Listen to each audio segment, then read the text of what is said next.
Franzi, and this is episode number 983 in our podcast family. Speaking of numbers, how about this? 920 robocalls every second. 2.46 billion robocalls a month. That's a reality, folks. We're facing that in our society today. YouMail is changing how the world handles phone calls through intelligent, cloud-based telecommunication services. Alex Quilici joins us. Love that name. He's Italian, I'm Italian. Joins us to share more of YouMail's services and how he found a solution for an everyday problem that's frankly plaguing most of us. But before we get to Alex, I'd like to say we love reviews here on Critical Mass Radio Show.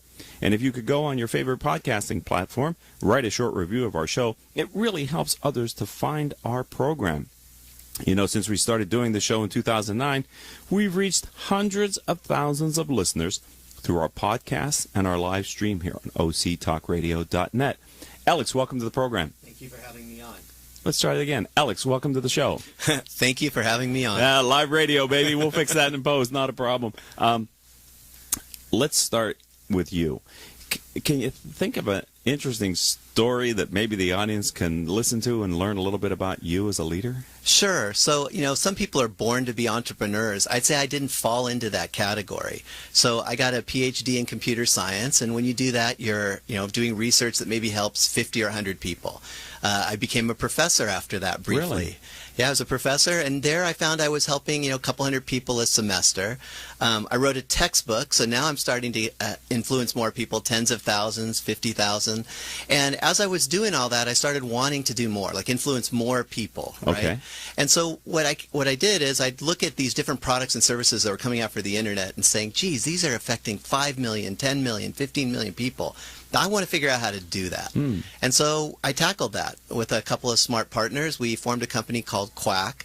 And Quack was basically Siri over a 1-800 number when you didn't have smartphones. You had your dumb phone, you had to dial a number. And we got bought by AOL, and we ended up building services that affected 1 million people. Congratulations. And after that, I eventually wound up at YouMail, where we've got over 8 million YouMailers. So I'm trying to scale up my influence, and that's what drove me to be an entrepreneur. Okay. I love it when people go from the academic world to the business world. Do you remember the day that you made that decision to leave the perceived security of the ivory halls for the world of entrepreneurship? Yeah, and I'd love to say it was some big light bulb moment. Yeah, epiphany. But it wasn't. It was a postdoc and I who had 3 ideas in a row that became fairly large companies. We said, the next idea we have, we're going to try to build a company. So you had 3 ideas that you saw others bring to the market. That others eventually, variants brought to the market. And, it's easy to have an idea. So we said, if we get another idea and we think there's something unique about it, let's try it and see where we go. Really? And so the idea at the time was actually a device to help you comparison shop. This is before, smartphones. And the idea was that it would scour the internet and find the price for you while you were in the store. Something that's commonplace now. Right. We said, well, if we're going to do that, devices are really expensive. Maybe we could find a way to do it on your phone and just use your voice. And so it was supposed to be a voice shopper. You walk into a bike store and say specialized rock hopper, and you'd find what it cost on Amazon, and you could make your choice. And so we decided that's a pretty good idea. Let's go do it. Turned out one thing led to another. We had to build a lot of technology. We ended up raising a bunch of money, and eventually we built a voice portal where you could ask for the weather, all the stuff that Siri does, or at least a simple form of Siri. And that came to the attention of AOL, and that's how we wound up providing a bunch of services to AOL. So I find it interesting in the entrepreneur's journey that you need to be committed to your dream, because the world will conspire to make it difficult for you to bring your product to market many times. But you also have to be willing to pivot when you realize your dream could be better or bigger or different if you went in that direction. That's always, for me, it's always a challenge for entrepreneurs not to give up on their idea too soon and not to be jumping around. What was it like for you to go through that evolution of, we thought we had a product to solve a problem, then we realized that you brought a different product into the marketplace? I think that's what being an entrepreneur is, right? I mean, it's about coming up with an idea that solves a problem. In our case, we wanted to solve comparison shopping in real time in a store, leveraging only your phone. It's then thinking through, well, how's somebody going to know to use us when they have to buy something? Well, they're not going to just know about us in the store. We're going to need something they start starts habituating daily use. So, okay, well, what do people do every day? They get the weather, they get their email, they think about restaurants. And so we had to build that as a step to get to our dream. Okay. And then we realized, wow, getting to consumers is really hard and really expensive. Maybe we could talk to some of the portals that are out there and just provide their back end. So now we're pivoting again. Right. And then the portals, of course, use our technology to put something in front of consumers that they used every day to get their email. So it was a really interesting journey. And I think each time we pivoted, it's because you hit an obstacle or you run into a problem and you go, I can't solve it with what I'm doing now. I need to do something different. Okay. And that is a teachable moment here on Critical Mass Radio Show. And so for the loyal listening audience, the gong means either I just heard something important or possibly if you're multitasking, I just missed something important to go back and listen to it again. Thank you, Alex, for sharing. You're welcome. It's great to have you here on the radio show. Thank you for having me on. All right. So let's talk about YouMail. So we have about 5 minutes in this segment. So how did you discover it?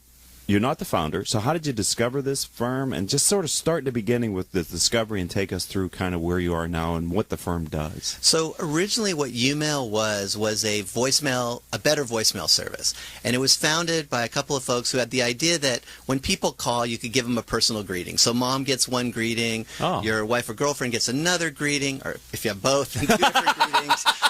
Your friends get a third greeting. And it was actually really interesting because it was designed to be for millennials, with the idea that millennials personalize their life. Right. And so they built a prototype, and they'd come to Tech Coast Angels, where I was one of the Tech Coast Angels. And because I'd had experience in telephony, it was like, go look at this company. And I thought it was pretty interesting. I thought it's worth a flyer, put some money in, see where it goes. Okay. And, one thing led to another, and I found myself running it. Wow. And so that's where it started. But the vision that I think I brought to the table that's taken us a while to get to was we'd like to actually not just be voicemail, but can we provide a set of services that make your smartphone smarter and help you in dealing with phone calls? So, you're a busy plumber, for example. You're getting calls all the time, but you're under a sink. I am. And you're under the sink and you're working, you can't answer the call. The person's getting upset because they went to voicemail. You can't get back to them. When you finally call them, you get their voicemail. And it's kind of a terrible experience. Yes. So we said, what could we do that would actually attack that experience and make it so when someone hits the voicemail service, they're delighted by it and you don't lose your business. Wow. And so that's kind of where we wound up with YouMail, is a suite of services that allow us to instantly respond to calls that come in, greet the callers personally, route calls, all this stuff on your mobile phone. And so as a sole proprietor or an entrepreneur, this is a great tool for helping you not lose business just because you couldn't answer the phone. And what's the back end?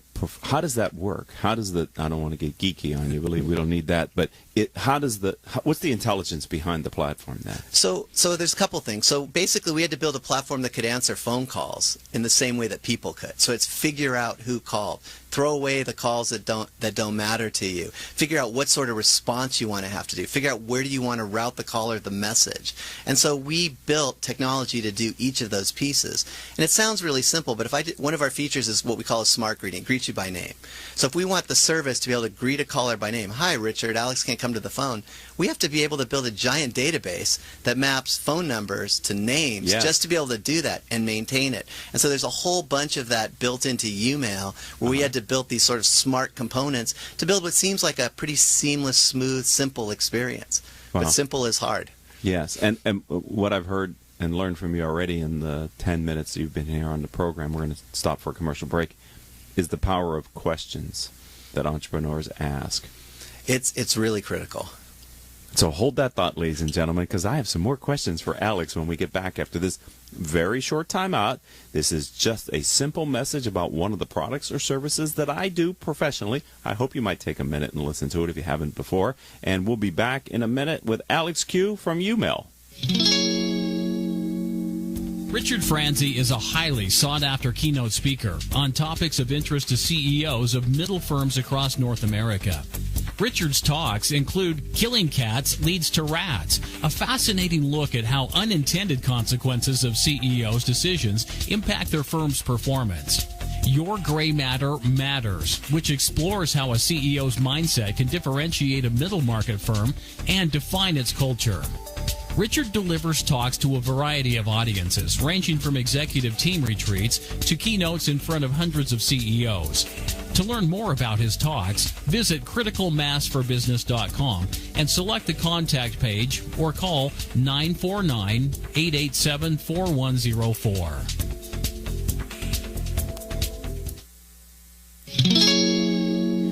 Welcome back to this edition of Critical Mass Radio Show. A great way to stay informed about our guests is to sign up for our weekly newsletter. Go to criticalmass4business.com. At the bottom of any page, let me repeat that, at the bottom of any page is the Join Our Mailing List box. Simply type in your email address, hit subscribe, and like magic, you'll start receiving our weekly newsletter with information about great guests like Alex, as well as special insights from me.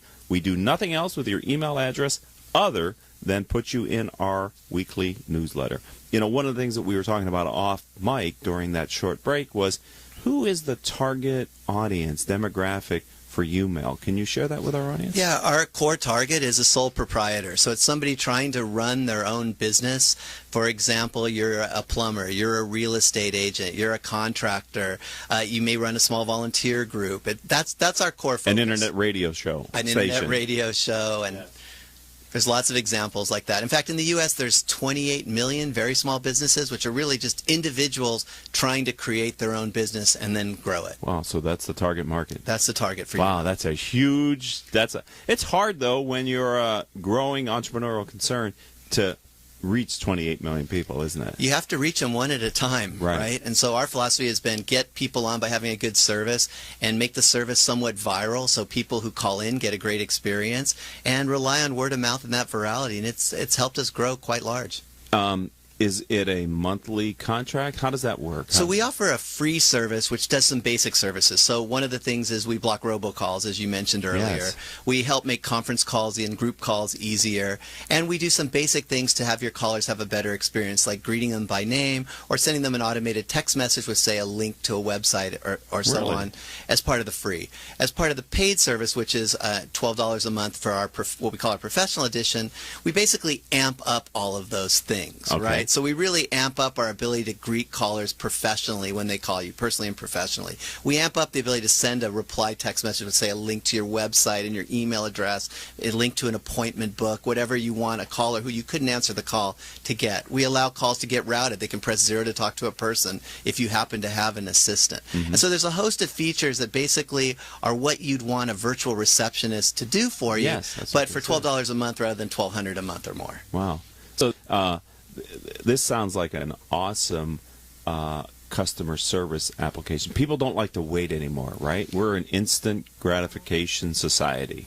That's right, and you can see that by how many people will call and just hang up if they don't get an answer within 3 rings, right? Not even waiting for voicemail. Right. But we find is once they actually get to our voicemail, they're like, "Oh, I was greeted by name. This is pretty interesting." Yes, this and is then different. you start having an engagement with that user where, okay, maybe interacting with this person is going to be different than other people I've called. Wow, this is fantastic. I'm so glad you're on our program here as an Orange County company. For those of you listening across the United States, your clients are? Everywhere in the U.S., all 50 states. So don't be shy. Yeah, all right. I'm going to ask you, as you're leading the firm now, do you have kind of an overarching business philosophy?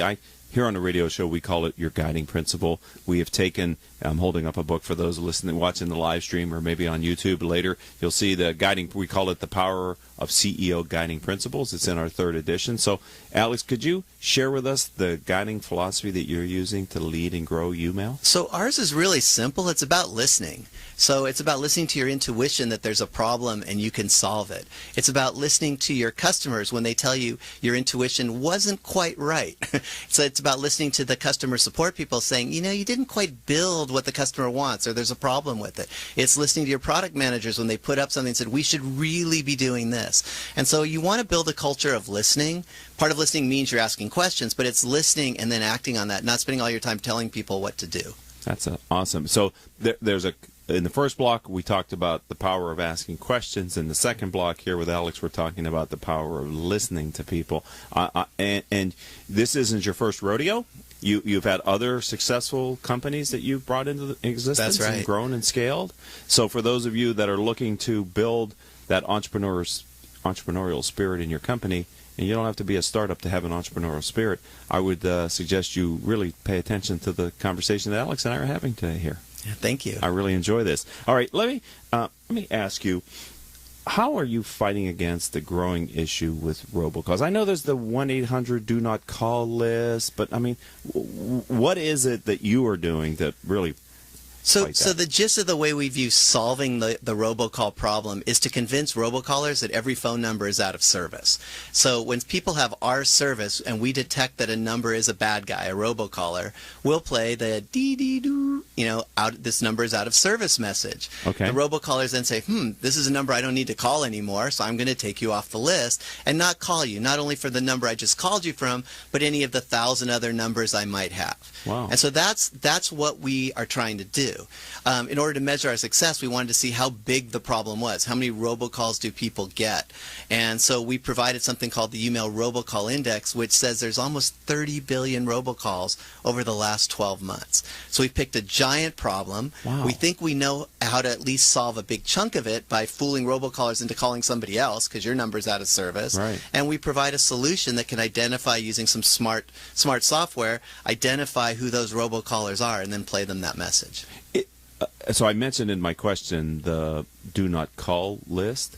Is that not? I mean, that's a staggering number of robocalls. So the do not call list helps to some degree. If you're a legitimate marketer, you won't call people on the do not call list.